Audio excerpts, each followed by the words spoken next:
My daughter-in-law called me at 4 a.m., screaming about a car crash.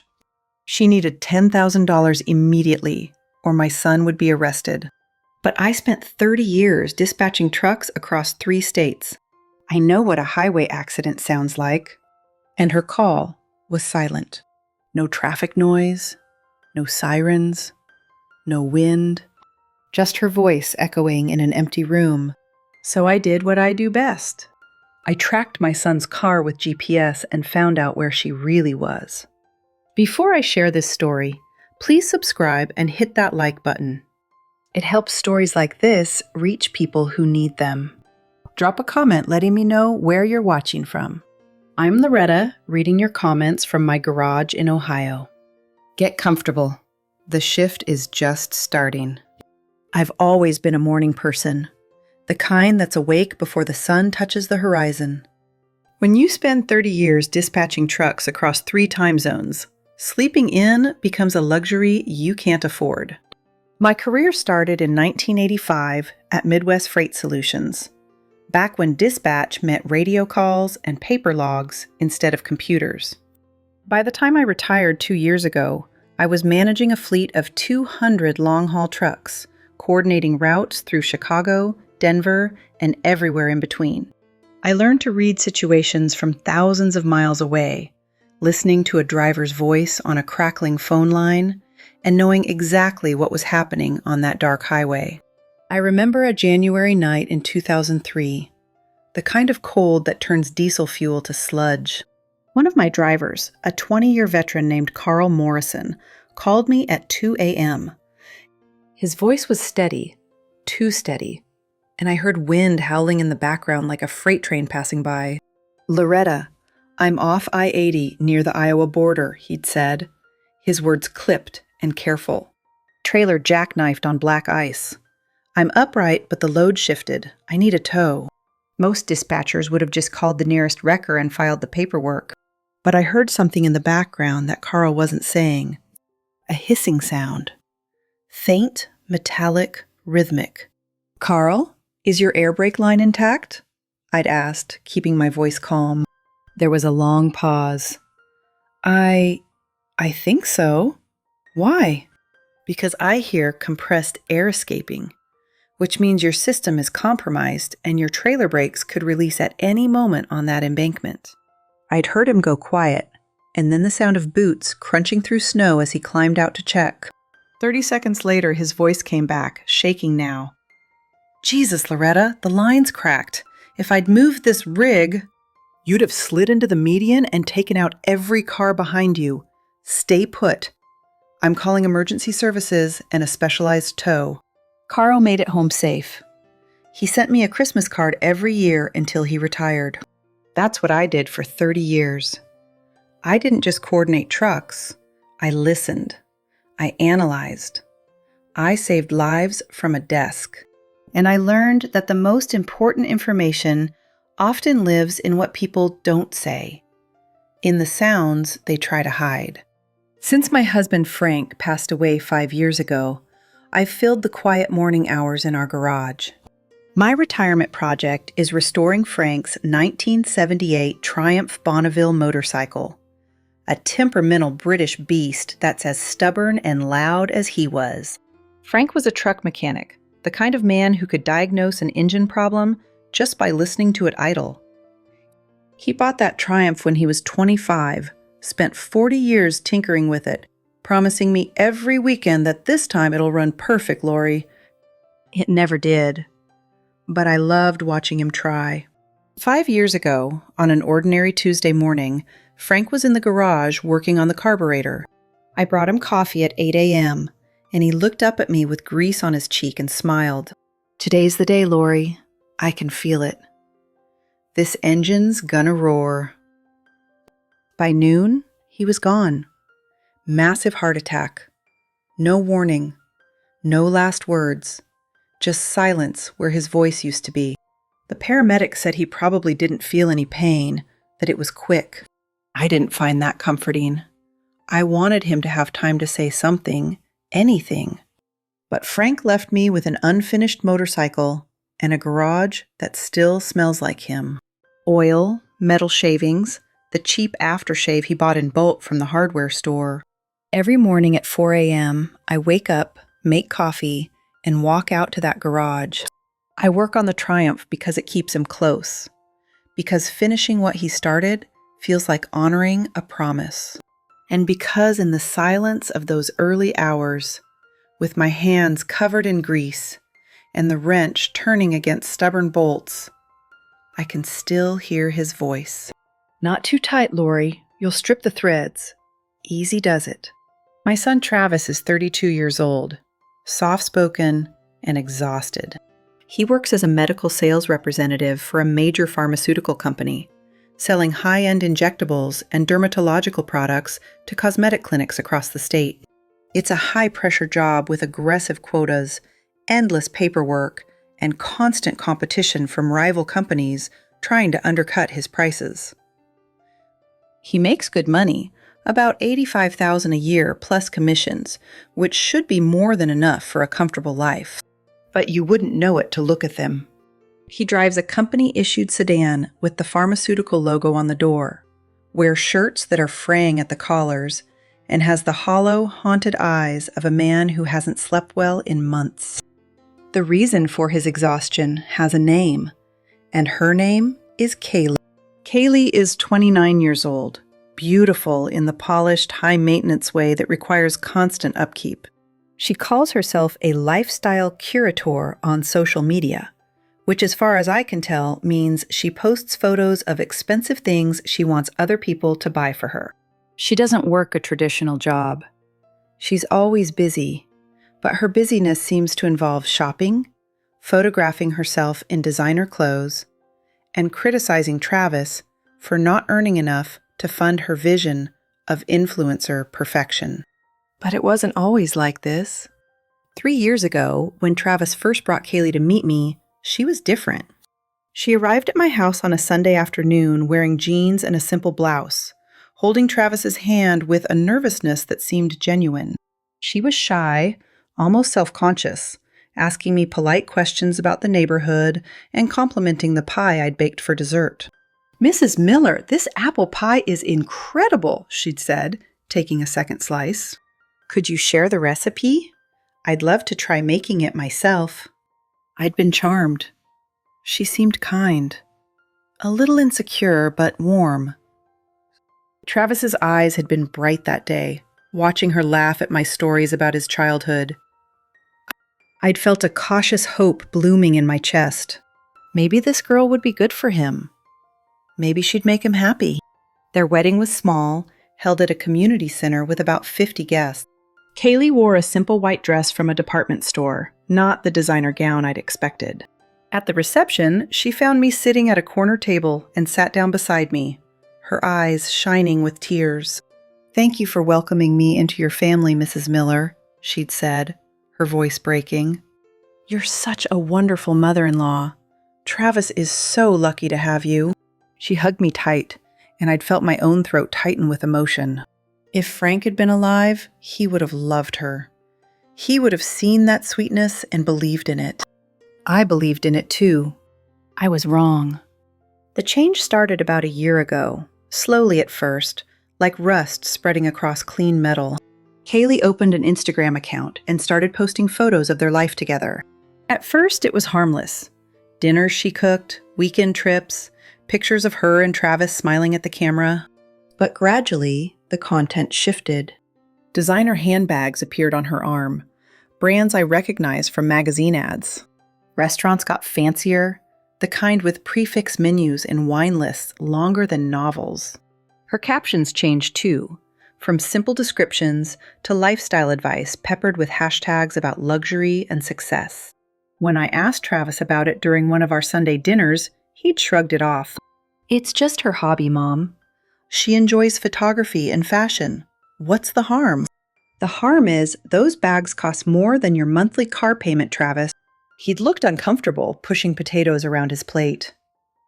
"She uses credit cards. She says it's an investment in her brand." "Her brand? What brand? She doesn't sell anything." "She will, eventually. She's building an audience first." I'd let it go. but the worry had taken root. 6 months ago, Kaylee quit her job at a marketing firm to pursue content creation full-time. She announced it on Instagram with a photo of herself in front of a laptop, champagne glass in hand, caption reading, "Taking the leap, full-time lifestyle curator now. Dream big, work hard, live beautifully." Travis's face when he told me about it was gray, drained of color. "She says we can afford it," he'd said quietly, not meeting my eyes. "She says her follower growth is accelerating and sponsorships will start coming in soon. And if they don't, they will. She's confident." But Travis wasn't confident. Travis was terrified. That same week, Kaylee called me, asking to borrow $500 for a business expense. I'd never lent them money before. It set off every alarm bell I had. "What kind of business expense?" I'd asked carefully. "A photography workshop. It's an investment in my skills." "Travis said I should ask you because his credit card is maxed out." I sent her the money because I didn't want Travis to suffer, but I hated doing it. And I hated that she'd made him the messenger, forcing him to admit their financial situation without her having to face me directly. 3 months ago, Travis came to Sunday dinner looking like he'd aged 5 years overnight. His cheeks were hollow, dark circles carved deep beneath his eyes. He barely touched his food, just pushed it around his plate, while Kaylee chatted brightly about a new collaboration opportunity. Halfway through the meal, Kaylee turned to me with a smile that didn't reach her eyes. "You know, Mrs. Miller, Travis really needs to step up his game at work. Some of my friends' husbands are making 6 figures by now." Travis flinched like she'd slapped him. I felt my jaw tighten, my hands gripping the edge of the table to keep from saying something I'd regret. "Travis works very hard," I said evenly. "He's good at his job." "Oh, I know. I just mean, there's always room for improvement, right? More sales, bigger commission checks. We have goals." I looked at my son, waiting for him to defend himself, to push back, to say something. He said nothing. He just stared at his plate, his shoulders slumped in defeat. After they left, I stood in my driveway watching their taillights disappear. And I thought about Frank. If Frank were alive, he would have pulled Travis aside and told him to stand up for himself. But Frank was gone, and Travis was a grown man who had to make his own choices. I'd learned the hard way in my dispatching career that overcorrecting causes wrecks.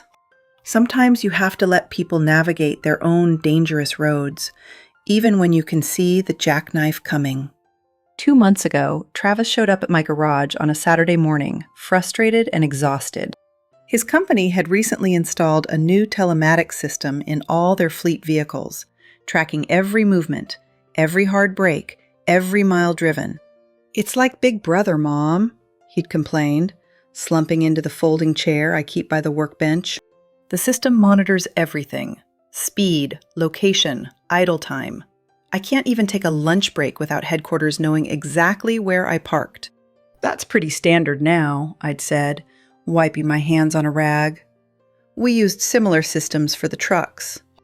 "Yeah, but I keep forgetting my login password for the app. They want us to check our route efficiency scores daily, and I can't even get into the system half the time." He'd handed me his work tablet, a clunky thing with the company logo on the case. "Can you help me set it up? You're good with this stuff." I'd spent 20 minutes navigating the fleet management portal, resetting his password, and bookmarking the login page. And because I'm methodical and I knew Travis would forget again, I wrote down his login credentials in my small notebook that I keep in the garage drawer. Travis Fleet ID 404T Stast. Password Pharma 2024.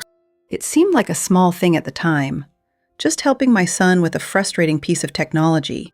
I had no idea that notebook entry would become the key to saving his life. Travis's job selling pharmaceutical products wasn't glamorous, but it was lucrative for those who could handle the pressure. He carried inventory in his company car, locked in a secure compartment in the trunk. High-end cosmetic injectables, botulinum toxin for wrinkle reduction, hyaluronic acid dermal fillers, lidocaine for numbing, Products worth thousands of dollars per box, tightly regulated, and subject to strict accountability. Every unit had to be logged, every sale documented, every sample tracked through multiple verification systems. If even one vial went missing, it triggered an investigation that could cost him his job and his professional reputation. Travis was meticulous about protocol. He never left inventory in the car overnight, always transferring it to the climate-controlled storage at the office. He told me once, over coffee, that the company had a zero-tolerance policy for inventory discrepancies. If I lose track of even one box, I'm done. No second chances. They'll assume I'm selling it on the side. So when Kaylee called me at 4:13 a.m., screaming that the trunk was full of unauthorized pharmaceuticals, my first thought wasn't panic. It was suspicion. Because Travis would never leave that inventory in the car overnight. Not willingly. The phone rang with a shrill, invasive sound that shattered the quiet of my garage. I was elbow deep in the Triumph's engine, adjusting the valve clearances, my hands slick with oil. The screen lit up. Kaylee, with a photo of her carefully contoured face. We rarely spoke. She never called me, especially not at 4 a.m. I wiped my hands on a rag and answered, "Hello?" "Loretta! Oh my God, Loretta, help!" Her voice was high-pitched, breathless, verging on hysteria. "Kaylee? What's wrong? Is Travis okay?" "No. Yes. I don't know." "I took the car. I'm so sorry. I crashed." My stomach dropped. "Slow down. Are you hurt? Where are you?" I'm on the highway. I hit a Mercedes, a brand new G-Wagon. The guy is so angry, Loretta. He's screaming at me." I listened carefully. There was not traffic noise in the background. No wind, no distant voices. Just her voice, echoing slightly. "Okay, stay calm. Let him call the police. That's what insurance is for." "No!" she shrieked, and I pulled the phone away from my ear. "No police. You don't understand. The trunk. Travis left the inventory in the trunk." "What inventory?" "The samples, the drugs, all those expensive injectables he carries for work. If the cops open that trunk and see all those controlled substances, they'll arrest him, Loretta. They'll think he's dealing." I paused, my mind racing. Travis doesn't leave inventory in the car overnight. It's against company policy. Well, he did. He must have forgotten. And now, if the police search the vehicle, he's going to jail for trafficking. Her voice cracked on the last word, a sound designed to trigger maternal panic. It might have worked if I hadn't spent 3 decades listening to drivers lie to me about why they were late, why their cargo was damaged, why they were 300 miles off route. "Where's Travis?" I asked, my voice sharp and controlled. He's in the ambulance. He was in the passenger seat. He hit his head on the dashboard when I crashed. He can't talk right now." "You said you took the car. Now you're saying he was with you?" "I was driving. He was there." "Loretta, focus. The guy with the Mercedes says if I give him a $10,000 cash right now, he won't call the cops. He'll let us go. You have to send it. $10,000. Cash. Immediately." The pieces were falling into place, but they didn't form the picture she wanted me to see. "Kaylee, I don't keep that kind of money sitting around." "Transfer it. Wire it. You have savings." "You told Travis you have retirement savings. Do you want your son in prison?" I looked at the clock on the garage wall. 4:15 a.m. "I need 20 minutes to get these security tokens for the bank transfer," I lied, keeping my voice steady. 20 minutes? He's going to call the cops in 5. Hurry, Loretta, please. Then stall him. Cry. Beg. You're good at drama. I hung up before she could respond. My heart was pounding, but my head was cold and clear. I walked over to my workbench and opened my laptop, the old Dell I'd used for dispatch work and now used for ordering motorcycle parts. Something was very wrong with Kaylee's story. First, there was no background noise. A highway collision at 4 a.m. would have traffic sounds, other cars slowing down, maybe sirens in the distance.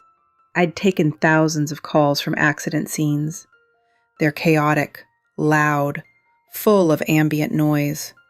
Kaylee's call had been silent except for her voice, which echoed slightly as if she were in a room, not on the side of a highway. Second, Travis would never leave controlled pharmaceuticals in the car overnight. Never. He was too careful, too aware of the consequences. And third, if Travis were really injured and in an ambulance, why was Kaylee calling me instead of the hospital? I opened my laptop and navigated to the fleet management portal for Travis's company. The login screen appeared, asking for credentials. I pulled out my notebook from the drawer, found the page where I'd written down his information 2 months ago. Travis Fleet ID, 404 T-Stas. Password, Pharma 2024. I entered the credentials and held my breath. The system accepted them. The dashboard loaded. A map of the city appeared on the screen, dotted with green markers representing active company vehicles. I found vehicle 404-T and clicked on it. The information panel populated on the right side of the screen. Status, parked. Ignition, off. Time since engine stop, 4 hours, 12 minutes. Location, the Sapphire Residences, 1247 North State Street. G-sensor events, impact, none. I stared at the screen, reading and rereading that last line. G-sensor events, none. No collision, no hard braking, no impact of any kind. The car had been sitting still, engine off, for over 4 hours. And it wasn't on a highway. It was parked in front of a luxury high-rise downtown. There was no accident. Kaylee was lying. But why? What was she doing at the Sapphire Residences at midnight? And why invent a story about a crash? I clicked on the Inventory tab, curious about what Travis currently had checked out. The list appeared. Box A4, botulinum toxin type A, 30 units. Value, $12,000. Box B2, hyaluronic acid dermal filler, 20 units. Value, $8,500. Box C1, lidocaine injectable, 50 vials. Value, $2,000. Over $22,000 worth of cosmetic injectables sitting in that trunk. My stomach turned. This wasn't about a car accident. This was about those drugs.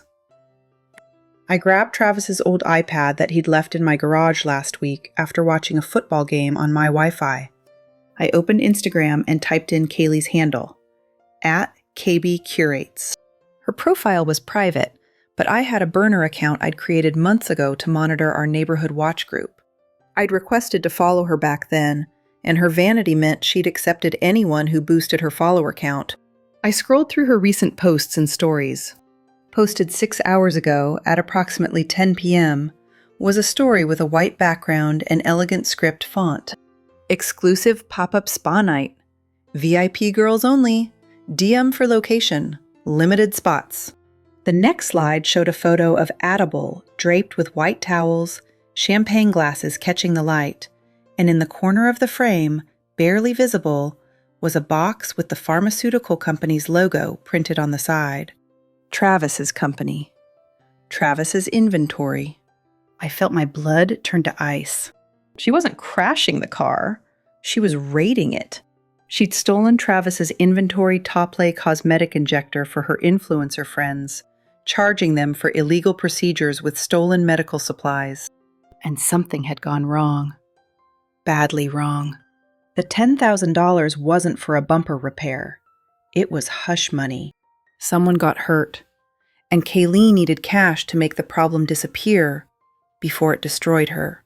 And more importantly, before it destroyed Travis. I grabbed my keys to the Ford F-150 pickup truck that Frank and I had bought together 15 years ago. I didn't call the police. Not yet. I needed to see what was happening. I needed to get to my son before this nightmare swallowed him whole. I texted Kaylee. Bank system is processing. Slow at this hour. Don't let them call the cops. Stalling will buy time. She responded instantly.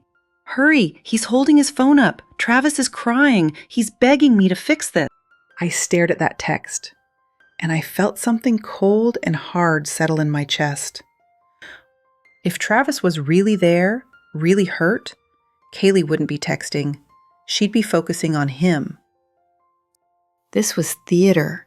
This was manipulation. I bet he is crying, I muttered, backing the truck out of my driveway.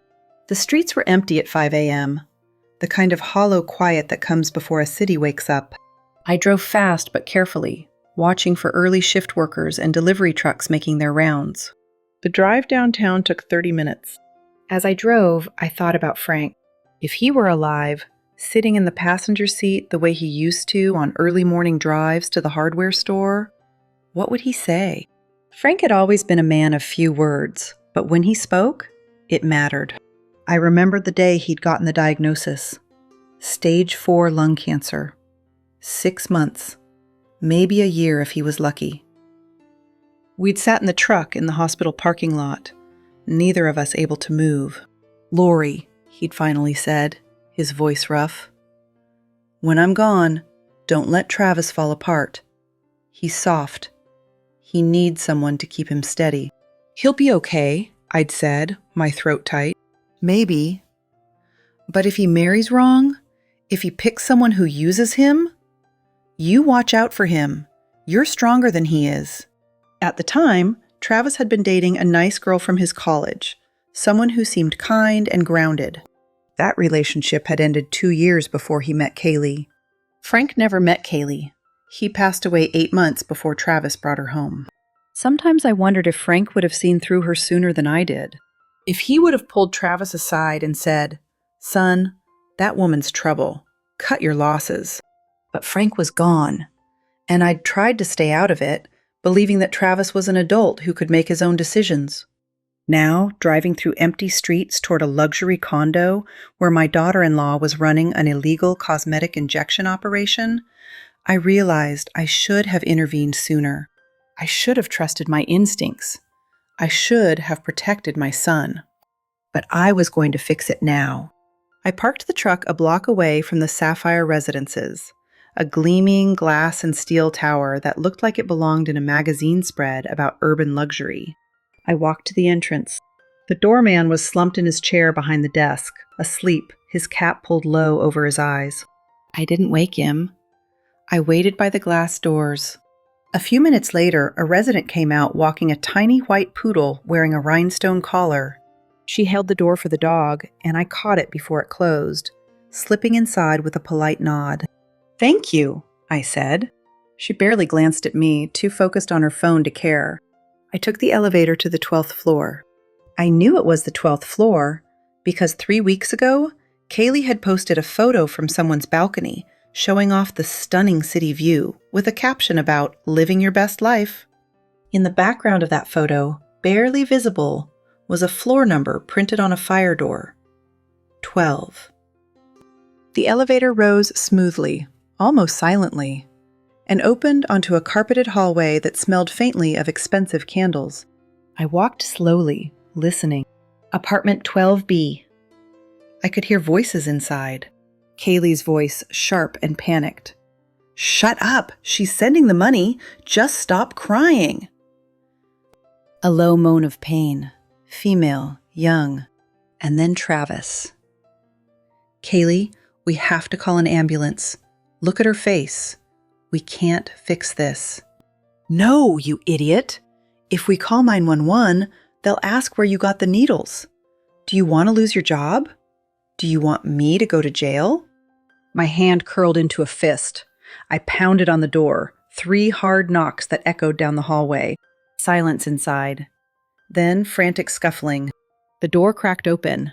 Kaylee's face appeared, her eyes wild, her designer blouse stained with something dark. Blood. "Where's the cash?" she hissed. "Did you bring cash?" I pushed the door open, forcing her backward. "I don't carry $10,000 in my pocket, Kaylee. Where is he?" The apartment was small, modern, sterile. White leather furniture, abstract art on the walls, floor-to-ceiling windows overlooking the city. It smelled like rubbing alcohol and fear. On the white sofa, a woman sat rocking back and forth, holding a bag of frozen peas against her face. She was maybe 25, blonde, wearing a silk robe that had slipped off one shoulder. Travis was kneeling beside her, holding a bottle of water with shaking hands. When he saw me, his face crumbled like wet paper. "Mom." His voice broke on the word. I walked straight to the woman on the couch. "Let me see."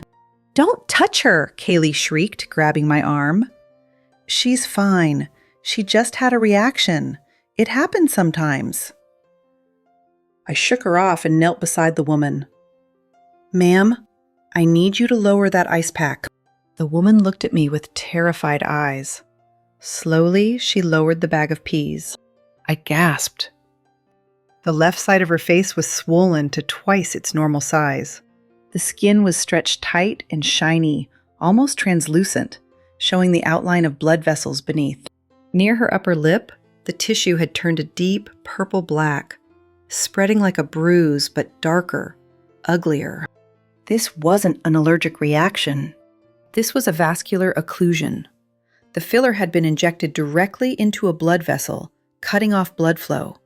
The tissue was dying right in front of me. "My God," I whispered. "I can fix it." Kaylee grabbed a syringe from the table, waving it in the air. "I watched a YouTube video. There's an enzyme that dissolves the filler. I just need to inject it here." "Put that down," I commanded, my voice dropping to the low, deadly tone I used to use when a driver tried to argue with me about safety regulations. Kaylee froze. "You are not touching her again." "The money, Loretta." Kaylee was shaking now, her perfect makeup smeared with tears. "This woman says she's going to sue me. She wants $10,000 to keep quiet and go to a private doctor. If this gets out, I'm ruined. Travis is ruined." The woman on the couch whimpered. "My face. It burns. Oh God, it burns." "She doesn't need a private doctor," I said, pulling out my phone. "She needs an emergency room. Right now." "Don't you dare!" Kaylee lunged at me, trying to grab the phone. I sidestepped her easily. At 65, I might have gray hair, but I'm built solid, and I've spent enough time around desperate people to know how to handle them. "Travis," Kaylee spun toward him, her voice rising to a scream. "Stop her! Tell her! If the cops come, they'll know you stole the meds. You'll go to jail!" Travis stood up slowly, his whole body trembling. "Mom, please." His voice was barely a whisper. "If the company finds out I let her take the inventory, I'll lose everything." "Did you give her the keys, Travis?" I asked, looking him in the eye. He swallowed hard. I gave her the keys to the car. She said she just wanted to show her friends the packaging. She said it would help her credibility as a lifestyle expert. I didn't know she was going to actually use them." "Liar!" Kaylee screamed, pointing at them with a shaking finger. "You knew! You said we needed money. You said we were drowning in debt. You wanted me to do this." Travis flinched like she'd struck him. "That's not. I never said." "Look at that woman's face, Travis," I said quietly, turning him toward the couch. The purple stain was spreading, creeping toward her nose, her cheek turning mottled and gray. If she doesn't get to a hospital in the next hour, she could lose tissue. She could lose her lip, maybe her nose. She could go blind if this reaches her eye. Travis stared at the woman, watching her rock and moan, and I saw something shift in his expression. The fear was still there, but underneath it, something else was emerging. Disgust, shame, and finally, resolve. "This isn't a game, son. This is someone's life. Are you going to let your wife destroy this woman's face to save your career?" He looked at Kaylee, really looked at her, and I saw him seeing her clearly for the first time in months. The desperation, the selfishness, the willingness to sacrifice anyone, including him, to protect herself. "Call them," he said, his voice steady for the first time all night. "Travis!" Kaylee's scream was raw, animalistic. "I will leave you. I will take everything. I will ruin you." "You've already taken everything," Travis said quietly, and the truth of it hung in the air like smoke. I dialed 911. Medical emergency at the Sapphire Residences, 1247 North State Street, apartment 12B. Possible vascular occlusion from cosmetic injection. We need EMS and police. Kaylee grabbed her Chanel purse and bolted for the door.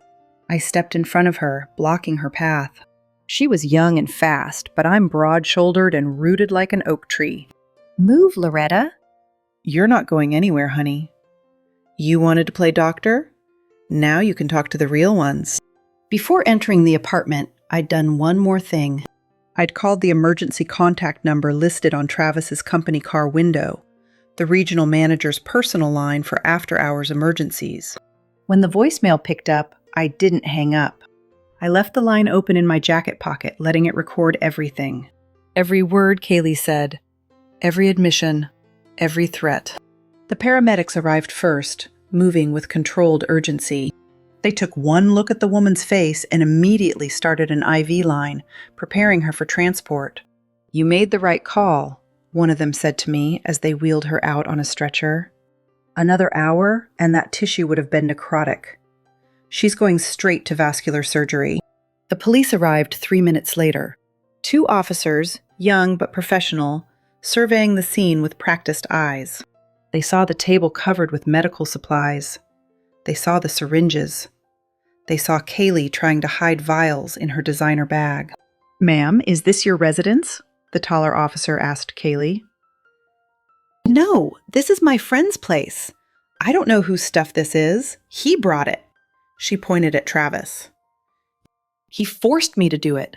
He said we needed money and I had to help him sell these drugs to my friends." Travis stepped forward, his voice shaking but clear. "That's not true, officer. The car is issued to me by my employer. The inventory is checked out under my name. My wife took my keys without permission. I tracked her here using the company GPS system and found her performing illegal cosmetic procedures." "You liar!" Kaylee lunged at him, nails extended like claws, aiming for his face. The officer caught her wrist, spun her around, and pulled out handcuffs. "Ma'am, you're under arrest for practicing medicine without a license, theft of controlled substances, assault, and reckless endangerment." "For what? I didn't do anything. He's lying. Travis, help me. Tell them." The handcuffs clicked shut around her wrists. Travis turned his back on her and walked over to me, wrapping his arms around my shoulders. He sobbed into my jacket, his whole body shaking, the way he used to cry when he was 5 years old and scared of thunderstorms. "I'm sorry, Mom. I'm so sorry." I held him tight, stroking his hair the way I did when he was small. "It's okay, baby. We'll fix this." The fallout took weeks to settle, like dust after a demolition.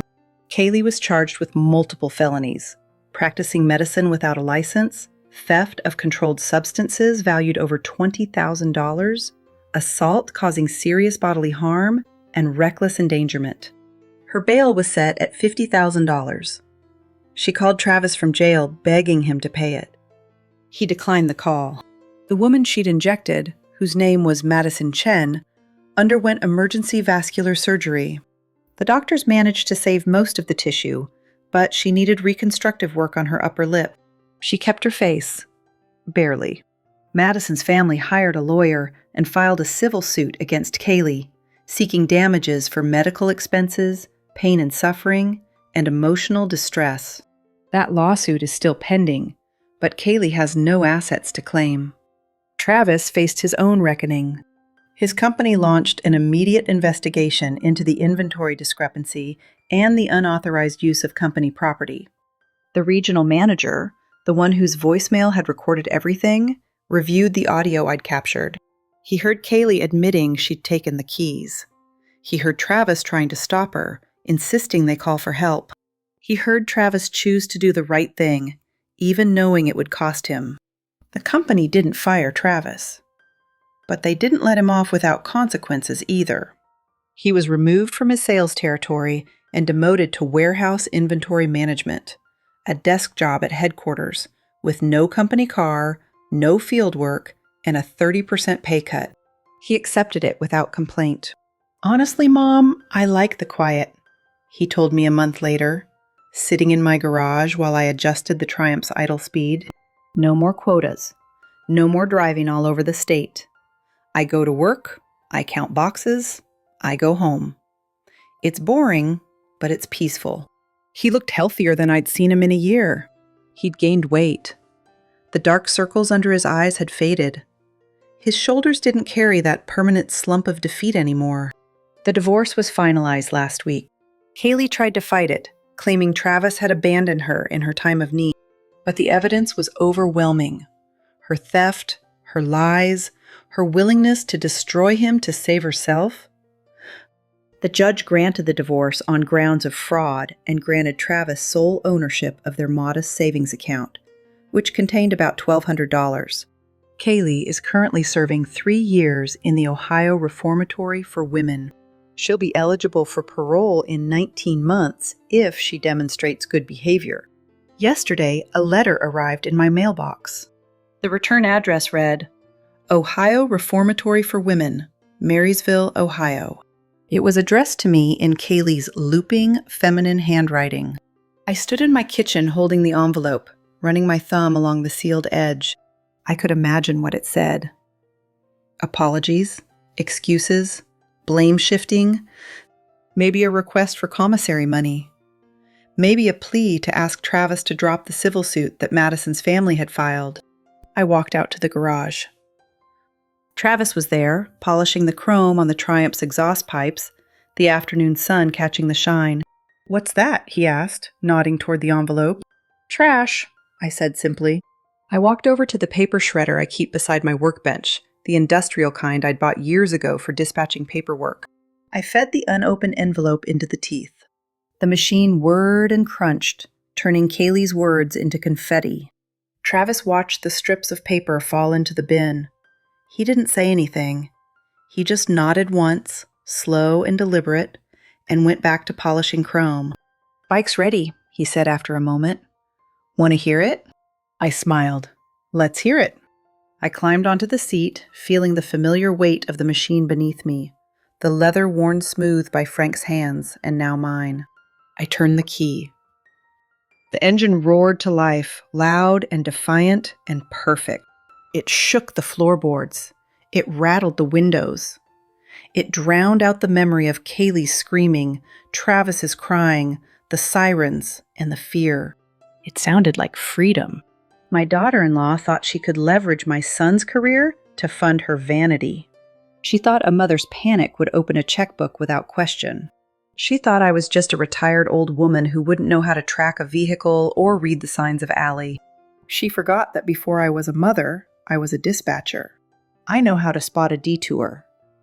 I know how to track a load. I know how to read a situation from 1,000 miles away. And I know exactly when to cut the line. Now I have a question for you. Did I do the right thing by calling the police, knowing it would cost my son his career advancement? Or should I have paid the money to save him the embarrassment and legal trouble? Should I have let him handle it on his own? Or was stepping in the right call? I think we both know the answer, but I want to hear yours. Let me know in the comments what you would have done in my situation. And if you enjoyed this story of a mother who knows the route, hit that like button and subscribe. Until next time, keep your eyes on the road, your keys in your pocket, and your inventory locked tight. This is Loretta, signing off.